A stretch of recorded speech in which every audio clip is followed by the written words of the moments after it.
Welcome to the debut episode of Dogs in Our World. I'm your host, Adam Winston, and it feels so great to finally celebrate this moment with all of you.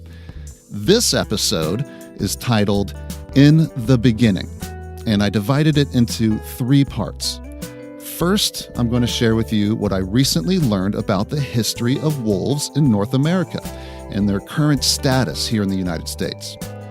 The second part of the show will highlight popular theories regarding the evolutionary relationship between the wolf and dog.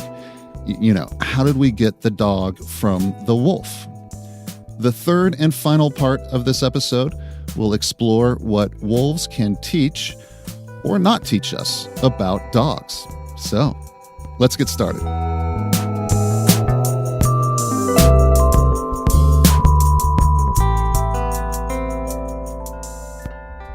You are listening to Dogs in Our World, a show that explores the history, science, and importance of the domestic dog. Here's your host, Adam Winston. Even though my passion is for the domestic dog, as a young dog welfare professional, I find it nearly impossible to avoid the subject of wolves. Now, see, for those of you who may not know, there is this very what I call divisive and exhausting debate that rages among many dog enthusiasts.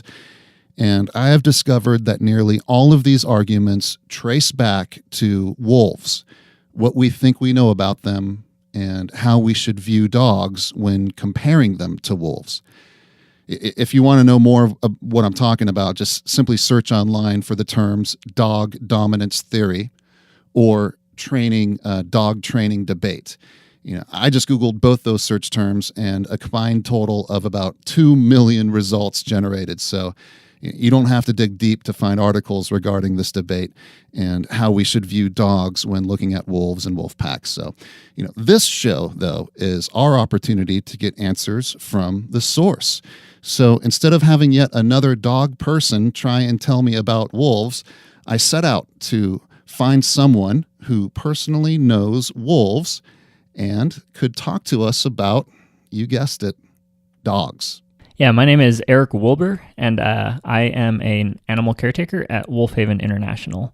I've been here 10 years now. I started as a volunteer all the way back in 2005, was hired on in 2006, and haven't looked back yet. Eric is the man. He's the first person I have met who not only has lived with dogs, but now spends nearly 24/7 of his time with actual wolves, wolf dogs, and coyotes that reside at Wolf Haven International. In fact, after spending an afternoon with Eric, I learned there's little he doesn't do for the animals in his care. And it's so much, from feeding the wolves to preparing food, and repairing enclosures, all that kind of stuff. When an animal needs to go to the vet, taking that animal to the vet, which can be a tricky process, to managing who goes where, who's living with who, managing any conflicts we have with the animals. So all of that is kind of encompassing. As a dog nerd, it was really exciting to sit down with someone who could geek out about wolves. I had so many questions. First, I asked him about the history of wolves in North America. It's easy to say that wolves were everywhere in North America. The relationship they had with the Native Americans generally was more of a positive relationship, or at least a coexistence between the two, which is a far contrast from the early European cultures and their idea of wolves, where it was more adversarial. It was protect your livestock, control the wild, tame these wild beasts, that sort of thing. And so when early Europeans came over from Europe, they brought with them a lot of that negativity towards wolves, particularly, and that's what kind of started the downward spiral between human persecution, habitat loss. The wolf population started to decline. Starting all the way back in the 1600s, they placed bounties on wolves. Even before Massachusetts was a state, in the Massachusetts colony, they were paying people to go out and kill wolves. And it's crazy for us to think, but hundreds of years ago, there were some people that was their 9-to-5 job, was go out, kill wolves, get paid for it. So it's a far contrast to what we have today. habitat loss, human persecution, that did a number on wolves. Unfortunately, there was a lot of poisoning as well. That was a tool that they used to manage, or not, I say manage, but really it was just to kill wolves and get them off the landscape. And so this continued, went on, up until the 1970s when the Endangered Species Act came out. And that was the game changer, because then it suddenly became illegal to kill wolves. And not only illegal to kill wolves, but now we have to work to restore wolf populations. And in 1973, the only places you could find wolves at that time was Alaska, Canada, and the very northern tip of Minnesota. Those were the only places wolves were left. I was delighted to learn from Eric that wolves have repopulated in quite a few states in America since the 70s.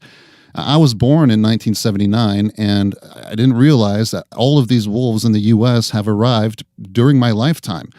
I knew there were some wolf packs in the western part of the country, but I had no idea that we had endangered red wolves near where my family lives on the East Coast. In fact, if you live in the U.S., there's a good chance that you or someone you know lives in a state that now has wolves.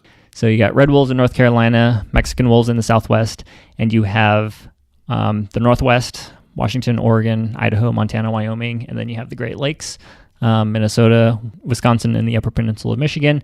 Then you have Canada and Alaska, and that's where we sit today. One of the cool things about visiting Wolf Haven International is that you can see a variety of cousins to the dog. From coyotes to wolves and wolf dogs. You can see them up close, and they even care for some incredibly rare wolves. As Eric gave me a tour of the sanctuary, he schooled me on the variety of wolves that exist and introduced me to some of the few remaining Mexican and red wolves in the world. So there's two species of wolf in North America, the gray wolf and the red wolf. The red wolf is just the red wolf. There's no subspecies or anything like that. And then there's the gray wolf. And the gray wolf is divided into 5 subspecies in North America. You have Arctic wolves, tundra wolves, kind of the Great Plains wolf, the timber wolf, and then the Mexican wolf. And the Mexican wolf is the most distinct of those subspecies. You can see Gypsy here. Gypsy's about 70 pounds, which is a little bit smaller. Mexican wolves are about 60 to 80 pounds on average, which is a little bit smaller than, like, say, Yellowstone wolves. And they're almost all that color, that kind of brown, tawny color with kind of a black cape down their back. All Mexican gray wolves kind of look like that. Now, this is what we call an SSP animal, or a species survival plan animal. So the red wolves and Mexican wolves that we have here are incredibly endangered, and there are recovery programs to help restore this animal into the wild. So these animals here at Wolf Haven are the only exception to our no breeding policy. Now, being a rescue, I didn't mention this before, but obviously we don't breed our rescued animals because we don't want to contribute to more wolves in captivity, with the exception of these federally managed animals, the red wolves and Mexican wolves. At one point in history, there were only 7 Mexican wolves in existence, 7 genetic founders at one point. They were that close to extinction. So the program has to be incredibly careful which animals are breeding with who. And so when it comes down to is that Wolf Haven doesn't own these Mexican wolves. They're owned by Fish and Wildlife Service. We just provide a home for them. And it's the Fish and Wildlife Service and this recovery program that decide who's breeding with who lives where, who potentially could go in the wild, all that stuff. Wolf Haven is truly committed to their animals. They take cautious steps to respect their privacy. I was really impressed. Actually, not every resident is visible to the visitors. They currently have over 50 wolves, wolf dogs, and coyotes, but only about a dozen are available to view by the public at a time. Eric described to me the challenge of sharing this special place with others while staying true to their mission and commitment to the animals. We're very careful about the exposure we give to the wolves, because we don't want to overdo it. It's a double-edged sword.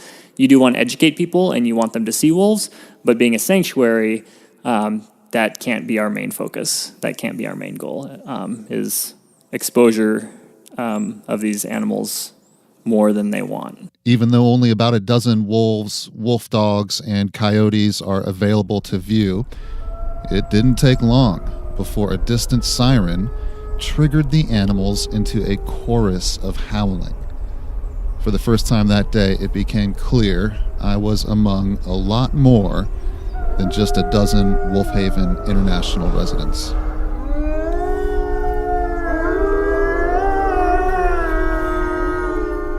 That wail of a howl you hear is from one of the sanctuary's wolf dogs. Eric invited us back to Wolf Haven in order to record a separate episode just about wolf dogs. After hearing this howl from a wolf dog named Kaitis, I have a lot of questions and thoughts about the breeding of wolves with dogs.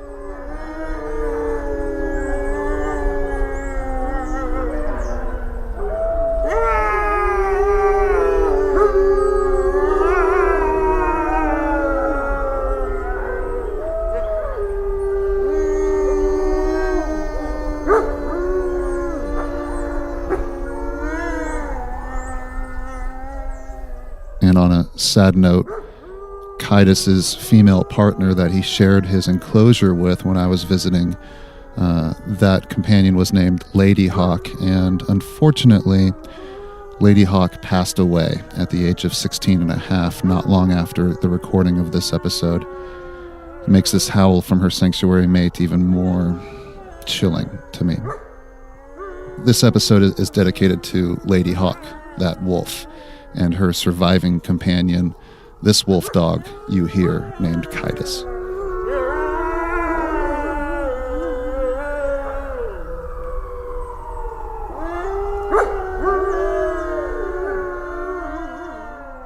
Most of the animals at Wolf Haven International were born in captivity or, for whatever reason, are not currently capable of returning to the wild. But what about those wild wolves that are finally returning to America? The ones that are just now fighting for survival in a land where they once flourished. What can people like you and I do for wild wolves? Become educated, just learning about wolves. And especially if you live in a state that has wolves, chances are good,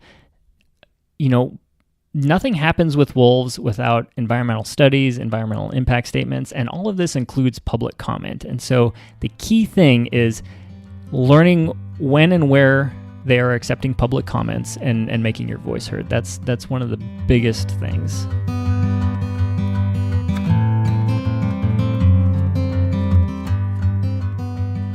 Why should we help wolves? Apparently, I found out there's all sorts of reasons as to why we want wolves to repopulate in North America. Back inside the sanctuary's education room, Eric described how wolves and other predators fill an important role that is lacking in many of our wild areas. I would say they'd want to help wolves because wolves are critical to the ecosystem. Filling that top niche, that top role of that top predator, it's vital in a lot of areas, and that's something that we miss in so many of our wild animals or wild places is that top predator. And there's so much benefit to having top predators in the ecosystem, not just wolves, but bears, cougars, those type of animals. They have a large impact on the ecosystem. It's something we call a trophic cascade, which is the easy way to think of it is trickle down, where the top predator, of course, they might affect the trophic levels below them directly, which would be like deer, elk, that sort of thing, animals they eat. But it also trickles all the way down into things you wouldn't think of, like willow plants in Yellowstone National Park. This has been a big study of wolves affecting the willow plants, where wolves affect the behavior of the elk in the park and the browsing pressures, and how a lot of the browsing pressure can be relieved by simply having the elk move from place to place with the threat of wolves in the area, and that releases browsing pressure on the willow, which allows the willow to grow, which in turn benefits a lot of other species, beavers especially, and songbirds make their nests in the willow. There's amazing pictures out there of Yellowstone of before and after wolves, and how just this explosion of willow, and how also it has affected like the aspen stands in Yellowstone National Park. So a lot of it is traced back to wolves. It's hard to say for sure, yes, wolves exactly caused this, or maybe they were just a part of it, but that's what they look at with the trophic cascade, is that effect a top predator has on the entire ecosystem, not just on the animals they prey on, but the entire ecosystem, which is pretty amazing. And what about the wolves back at Wolf Haven International in Washington State? How could we help them? There's lots of ways to support us. So, of course, there's monetarily, if you want to adopt a wolf, symbolically adopt a wolf, I should say, or become a member. Membership is great because you get our quarterly Wolf Tracks magazine, and that talks a lot about what's going on here at the sanctuary and what's going on with wolves in the world and any relevant news out there.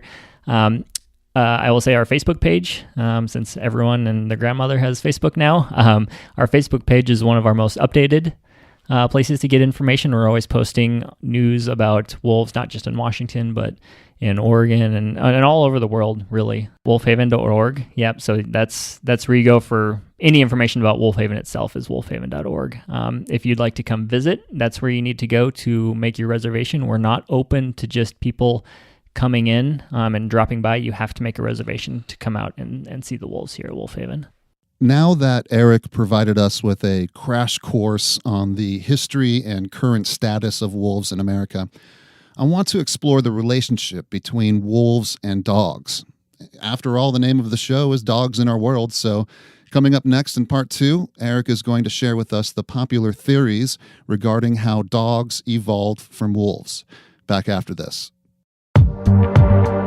Adam will return with more Dogs in Our World in a moment.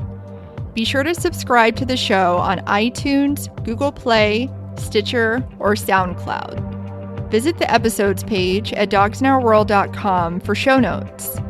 You can also support Dogs in Our World by telling your friends, connecting with us on Facebook, Twitter, Instagram, and Pinterest, or by visiting the donation page at dogsinOurworld.com. Welcome back. Before the break, in part 1, Eric Wilbur from Wolf Haven International introduced us to the history and current state of wolves in North America, and we were treated to a wolf howl by some of the sanctuary's residents. Now, in the second part of the show, Eric is going to answer one of the biggest questions that brought me out to the sanctuary.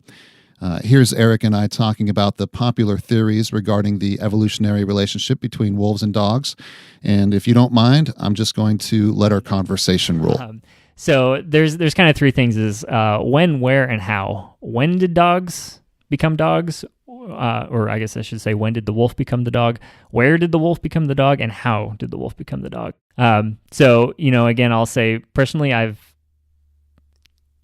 it's tough. I don't have a straightforward, this is exactly what happened. I think it would be very presumptuous of me to say this is how things happen. So here's my take.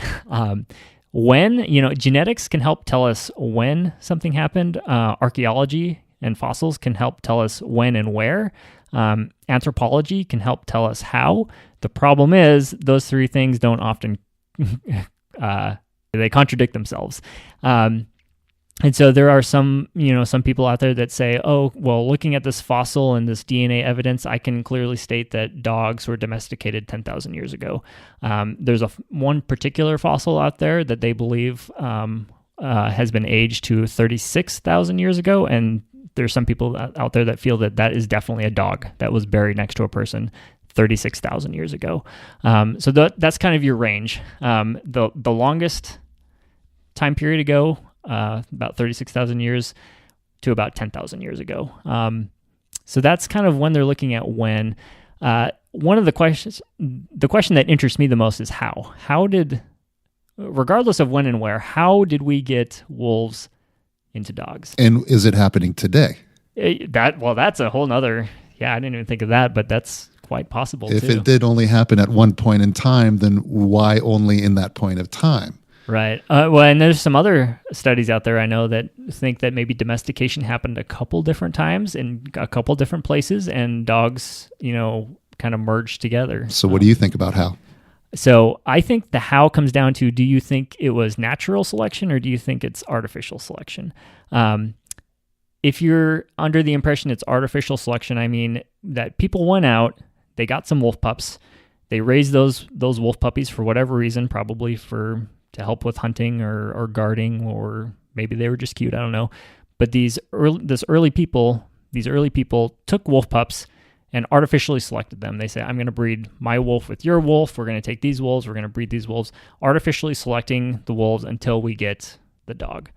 The natural selection thing is wolves domesticated themselves. And what I mean by that is they followed groups of people around. They found that humans were a source of food, that they threw their scraps of meat out, that sort of thing. And so only the animals that were the most tame, the least afraid of people, could scavenge from these places.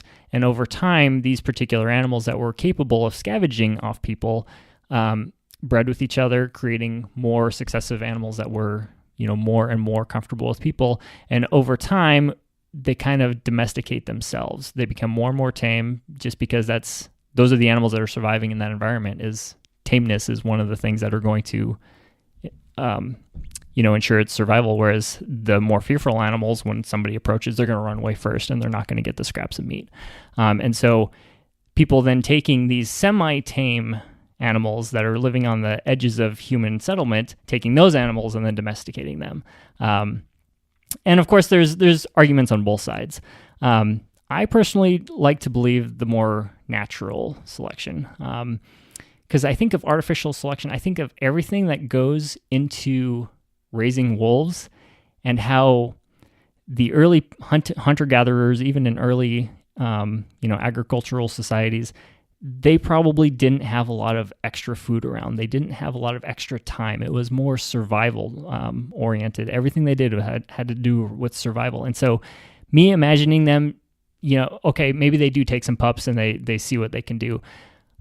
But to then do that generation after generation after generation, and you have to imagine these first wolves that they had, they were not immediately domesticated, so they're not probably these puppies that they pull from the den, they're not immediately out there helping them catch prey and sort of things. It had to be a huge investment of time and effort and food to raise these animals to get them to the point that they would start being beneficial on the hunt and that sort of thing. And I can't imagine such an early hunter-gatherer society, like being able to do that for generations. To me, that doesn't seem like how it happened, if that makes sense. And so I tend to believe the more natural one. And there's a Dr. Ray Coppinger. I don't know if you've heard of him before. He has some interesting views on this, and he says we can look to the village dog as kind of the missing link between wolf and dog. And by village dog, he means essentially feral dogs. When you think about it, 80% of the dogs in the world are not living in a home. They're just feral, or they're I believe feral. pariah is also the name, pariah dog. Pariah dog, yeah, exactly. And he's saying that here's these village dogs, and they're doing exactly what he thinks wolves were doing way back when. They were on the periphery. They were not anybody's pet, but at the same time, they're hanging around human settlements. And it'd be much easier to take those animals and breed them and domesticate them than it would be pups straight from the den. That's kind of what I feel. That's if I had to take a swing at it, I would say that's how it happened. But of course, like I said, I gotta swing away. I gotta preface it that I have no idea. Who knows? There we have it. Yeah, I may not have the exact answer, but at least I now have a better idea of how we got the dog from the wolf. What do you think? Was it natural or artificial selection? Do you live somewhere that has pariah or village dogs that we mentioned? I'd love to hear all of your guys' thoughts on this over at dogsinOurWorld.com. Eric also warned me about relying too heavily on genetic research, which is still a rather new tool in the hunt for answers to the question of how, when, and where dogs began. Canis Supus is how we need to look at all the dogs and the wolves in the world. People say, oh, well, genetics can tell us this and that, and genetics at this point, even telling the difference between a dog and a wolf is difficult. Let alone teasing out who's more closely related to who's has more recent wolf ancestors. It's incredibly difficult. And so kind of the running joke is, instead of Canis lupus, the scientific name for the wolf, the joke is Canis supus when you're talking about genes, is because it's just kind of this big tomato soup bowl of genes. And if you have a bowl of tomato soup, trying to pick out the tomato parts of the soup is impossible. In fact, to my surprise, Not only is it often difficult to get reliable answers using genetic testing, an interesting and related fact I learned while writing this episode is that humans reportedly share over 80% of their genes with dogs. 80% we share with dogs. Chimpanzees are 96 to 98% genetically similar to humans. Wow. So I'll post these online articles that I was looking at to our show notes. But for now, let's get back on track. Back in part 1 of this episode, Eric introduced us to wolves. We just wrapped part 2 of the show where we examined the theories regarding how dogs came from wolves and the challenges faced in finding concrete answers about their relationship. And coming up next, in the third and final installment of this episode, Eric and I are going to talk about what, if anything, wolves can teach us about the dogs in our world. Adam will be right back with more Dogs in Our World. For more information about this show, visit the episodes page at dogsinOurworld.com. And be sure to subscribe to us on iTunes, Google Play, Stitcher, and SoundCloud. Support Dogs in Our World by making a donation. This fun and informative show is free to the public, but it's not free to produce. Every dollar donated goes directly towards production expenses. Help Adam improve the lives of dogs and people through more episodes just like this one. Donate today at dogsinOurworld.com.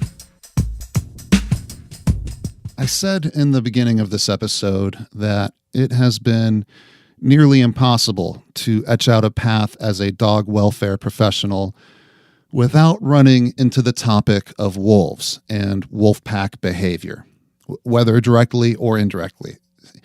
In the last year, I have had more than one person ask me to teach them how to be more of an alpha, or how they could be more like the boss when interacting with their dog. And additionally, I also talk with folks who say they never let their dog dominate them, or my dog knows I'm the boss.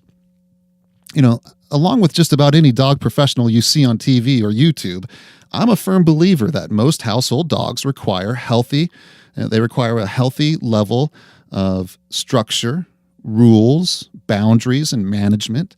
That being said, I have also always associated the term alpha with wolves. So why do we sometimes hear such powerful wolf descriptors, such as the word alpha, when potentially talking about a beagle that is likely napping in someone's apartment as I speak to you? One of the things, and maybe jumping ahead here, is the term alpha wolf, and how everyone has heard of, even if you don't know anything about leader wolves, of the pack. Yeah, you've probably heard of the term alpha and top dog, pack leader, yeah.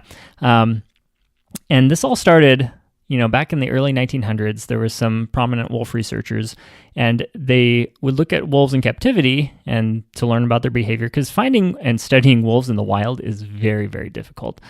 Even today, with the technology that we have with GPS collars and radio telemetry and things like that, it's hard to find wolves in the wild, let alone study them, getting close enough to wolves without to study them. Freezing. Right, exactly. Or having the wolves run away or whatever. And towing all the equipment with you. Right, exactly. Mm-hmm. And so what they did is they had wolves in captivity, and they'd look and see the behavior of wolves in captivity, and they'd say, okay, well, that's probably how they interact in the wild.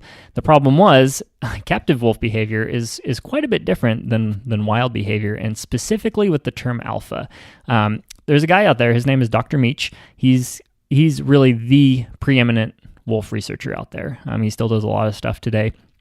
And he's one of the ones, and he actually made a YouTube video about this, about how it's almost his fault because he coined the term or used the term alpha in one of his early books in the 1970s that went into mass publication, and so everyone learned about the term alpha, which implies this top animal fighting for position, fighting for dominance, ruling with an iron fist, that sort of thing, keeping the other ones in check, because that's what they saw in captivity. But as they learned more and more about how wolves live in the wild, they learned that this actually doesn't happen a lot. In the wild, where they actually have a little bit of control over what's happening to them, right? Exactly. And so the biggest thing is... You don't have to behave as desperately in the wild, right? Right. The biggest thing is, sure, there's still top animals in the pack, but what it is in the wild, what we found out is that wolves it's essentially just a family of wolves. So you have a lone male and a lone female, they come together, they find each other, they have a litter of puppies. Those puppies naturally look to their parents for guidance, and so those two animals, whatever their personality may be, they are what you might call the alphas, or what historically they used to call the alpha. And then wolves, they grow really fast physically, but maturity-wise, it's 2 to 3 when they finally reach full adulthood. And so even at 1 year old, those wolf pups are almost full size, almost hard to distinguish from the adults, but they're still essentially big puppies. So we have another litter of pups that are born, and now the second litter has older brothers and sisters, and they naturally look to them for, kind of guidance and how to be. And so as you can kind of see this, the hierarchy kind of forms itself in wolf packs. And then what happens is over time, it sounds like. Too. Yeah, just with generations, as generations come and go, that's, just a lot of times simply the age is what decides who's top dog and that sort of thing. And when wolves in the wild reach maturity, most times they will strike out on their own, become lone wolves for a time, find their own mate, start their own territory. So there's no need for all of this dominance displays, all this dominance this fighting. This constant competition amongst family members. Right. Now, certainly there's dominance displays and things like that, but what they were seeing in captivity, it's just not there in the wild. It's a little bit more harmonious almost. And I think it's because it boils down to the ability to naturally disperse. If you have this captive group of wolves and they can't disperse, they can't find their own mate, start their own territory, then they have to fit in with these adult animals. They have to find that place in the pack. And that's when you start to see a lot of dominance displays and that sort of thing. And we can call that unnatural. Yeah, and in a way that is unnatural. And so that's the thing is, the term alpha isn't so much wrong as it just implies a lot of baggage with that term, that this animal is this top, tough, big, strong alpha wolf. And is always on his toes. Always on his toes, always putting the other wolves in his place, when really that's not the case. That's one of the biggest differences that we used to think about wolves, that we look at wolves today and we say, oh, that's a lot different. And going back to Dr. Meach, he made this YouTube video saying, hey, I was wrong. And he goes on to say things like, if I had to essentially do it over, I wouldn't call them the alpha. I'd call them the breeding pair, or I'd call them the parents.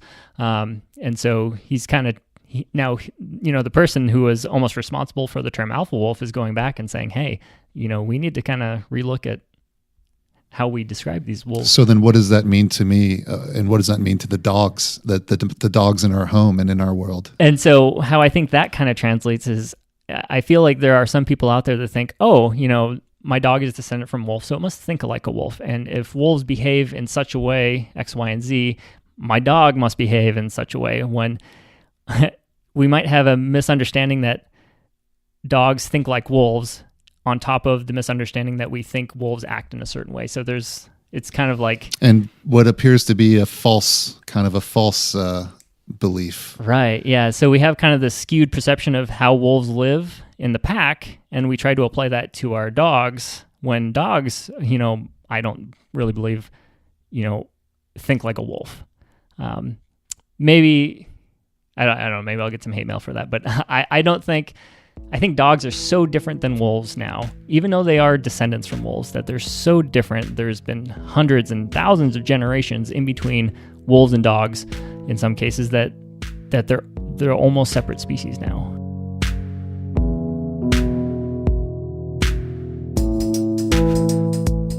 In order to get some perspective on the topic, I asked Eric to kind of describe his personal relationship with the wolves that he cares for. I definitely have developed a bond with the wolves. Whether that bond is reciprocated from the wolf is up for debate. I will say I have a relationship, I feel, with all of the animals, the wolves and wolf dogs here, but it's not the same kind of relationship that I ever had with a dog. Wolves are just so independent. They're a lot like cats in that regard. They're very independent, very aloof. Aside from wanting me to give them some food, they don't look to me to do a lot of stuff. And so there's very few animals here, even having known me for some of these animals have known me since I've been here for 10 plus years. There's very few that'll come up and wag their tail and are excited to see me and that sort of thing. They're interested, sure, but as far as like a close-knit relationship, I'm close to the wolves, but I feel like sometimes the wolves are like, oh, it's you. How are you doing? Okay, if you don't have food, then I'm going to go back to my nap. Eric continued to tell me about some hands-on research that's actively being done on captive wolves in Indiana in order to learn more about exactly to what extent these wolves can be domesticated. Apparently, even these human researchers who raise wolves in ways that are similar to domestic dogs, even they don't view their roles in terms of alpha or beta. So how do dogs look at people? I think that's a huge question, and I actually want to go back to how do wolves look at people, and I want to bring in to play what Wolf Park does in Indiana. Have you heard of Wolf Park? So Wolf Park is a wolf facility, and they are all about behavior research and behavior studies, and they essentially wrote the book on wolf behavior. They are one of the first ones to create a wolf ethogram, which is just a catalog of wolf behaviors, and they really wrote the book on wolf socialization. Like, what do you have to do to take a wolf puppy and get it to the point it is comfortable around people? And so, this is maybe a long story, but what they do is they take wolf puppies at 10 to 14 days, and for the next 3 months, 24 hours a day, those puppies are with people, and they get socialized to all different things: cars, different people, leashes, collars, other dog, all kinds of things. And it's so time intensive, and there's so much effort that's put in to socializing these wolves. And the idea was, well, we have these wolves that are so comfortable with people that people are almost invisible to them, that they go about and they interact with each other, and the idea was that's how you solve the problem of seeing wild wolf behavior, and how you can see it in captivity is that these captive wolves are so socialized, they're not worried, they're not thinking about people at all. They're going about their normal business, and maybe we can get a more accurate glimpse of wild wolf behavior in these wolves that are so comfortable with people that they're almost not affected. Of course, you can argue that they're so changed that maybe that you won't see that kind of behavior, but the point is, the people at Wolf Park go in with the wolves and they interact with them.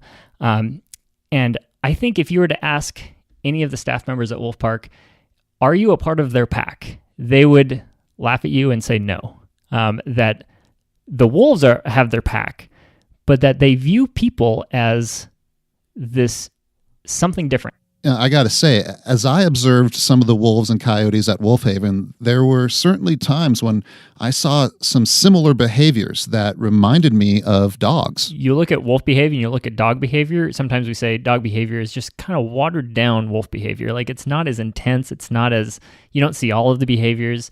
And it just doesn't have that wildness to it, really. And so that's why a lot of people say, oh, well, I see that resemblance of behavior in wolves in my Labrador or my little poodle, and so it must be part wolf, and that's because it came from a wolf, or maybe not that it's part wolf, but that because it's descendant from a wolf that it has those behaviors, and so I think all dogs to a degree would exhibit some sort of wolf behavior. And what about those of us who have or know someone who has multiple dogs at their home? Do those dogs follow the same kind of pack order or social hierarchy as wolves? Is that watered down too?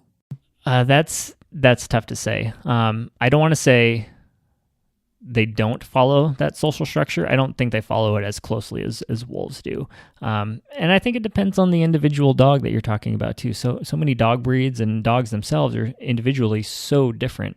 And there's a lot of variation within dogs. There's a lot of dogs that don't live with other dogs too. Right, exactly. And so, I think I think for any listeners out there that have a group of dogs together, maybe their own small little pack of dogs, I imagine they would see some sort of, pecking order, maybe in some cases. Maybe some people out there have a group of dogs and they don't see a pecking order. As I continued to dig and have Eric speak more to the comparison of wolves and dogs, he beautifully articulated what many forward-thinking animal welfare professionals have tried to tell me. tell me and others. Maybe we don't have to try so hard when looking to wolves to teach us about the dogs in our world. And you're almost doing a disservice to the dogs too, because dogs are so rich with experiences and behaviors of their own. Like, it almost does a disservice to try to compare and force dogs into a role that wolves live, when the dogs are just as unique and deserving of study and research and understanding how dogs think by themselves. And I think that's a great place to wrap it up. That's our first episode. Yeah. Thanks for hanging in there with me. In the beginning of the show, Eric Wilbur from Wolfhaven International provided us with a brief history of wolves in North America. He also caught us up on their current status since the 1970s and gave us ideas on how both you and I can help wild and captive wolves. Then in part 2, Eric and I chatted about the popular theories regarding how we got the dog from the wolf. I still want to know what you think, though. Artificial, natural, village dogs? Or is there another popular theory we didn't mention? Let us know. Let us know in the comments section. And finally, in the last segment, Eric explained why the term alpha is outdated and comes with a lot of baggage. He reminded me that maybe I don't need to try so hard to find answers about dogs by looking to wolves. Yeah, dogs share many similar or watered-down behaviors with their wolf cousins, but maybe continually trying to compare dog behavior with wolves is similar to me trying to get along better with my roommate by looking at chimpanzees. It's possible, but maybe I'm barking up the wrong tree. I think, too, that when we look at ourselves or dogs as the alpha, we run the risk of viewing our relationships in an adversarial way. The talk I had with Eric was a nice reminder that maybe us humans are more than pack members to dogs. Maybe it's something more special than that. There are comparisons that can be made, but for now, if I want to keep learning about the dogs in our world, I should simply continue studying dogs. I want to thank Wolfhaven International for their unconditional support. If you search for their Facebook page, don't forget the organization's full name, which is Wolfhaven International. Their full Facebook address is facebook.com/WolfhavenINTL.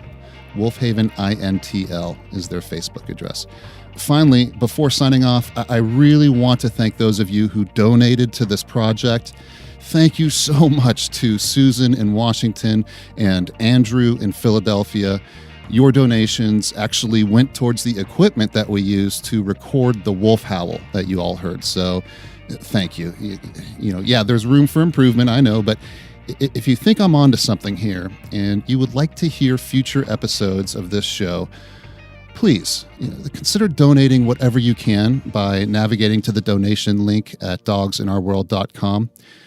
Also, don't forget we have pictures from the Wolfhaven visit and a newsletter that you can sign up for in order to receive important updates about the show. It would be a huge, huge help. I know all of you could do this, please. If you could leave a comment in iTunes, Google Play, or wherever you listen to this podcast, doing so is going to help other people find the show and find the podcast when they're searching for it. So one last thing. I couldn't have gotten this project off the ground without the help of some really generous and talented people. Thank you to Lisa Harper, Josh Crougy, and their dog, Bird.